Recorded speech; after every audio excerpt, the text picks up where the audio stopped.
I grew up collecting, toads and frogs and turtles, and I was focused on becoming a vet. So instead the counselor said, "Hey, have you thought about medical school?"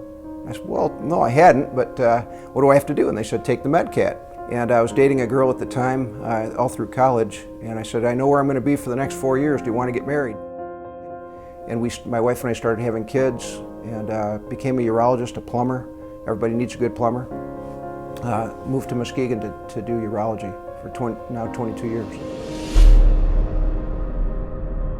At the age of 52, I was getting ready to go skiing at Big Sky in Montana.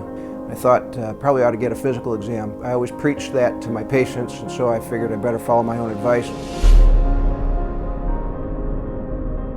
I kind of had my Adam's apple rise up in my throat. I said, it can't be real. I feel fine. Everybody that knew me had me dead and buried pretty fast. Given the fact that I was only 52, they said, we want to throw the book at this cancer, but we're going to have to potentially take your bladder out. When I take care of other patients, one of my favorite things to do, what I think is the most important thing that I do right before surgery, is to pray with them. And we give it up to God from the standpoint of understanding that I'm not in charge. We're going to do something that God's in charge for, and the results are going to be up to Him. Excuse me. Me being a surgeon, giving up my power to another surgeon was very difficult. So we asked the surgeon, "Do you believe in God?" And he told us of his epiphany and said, "You're the man." And he was the man.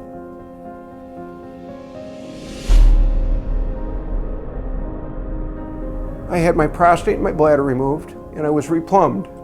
That's the good part of it, because if my cancer was out to the edge, there was extensive disease, there was some cancer left behind.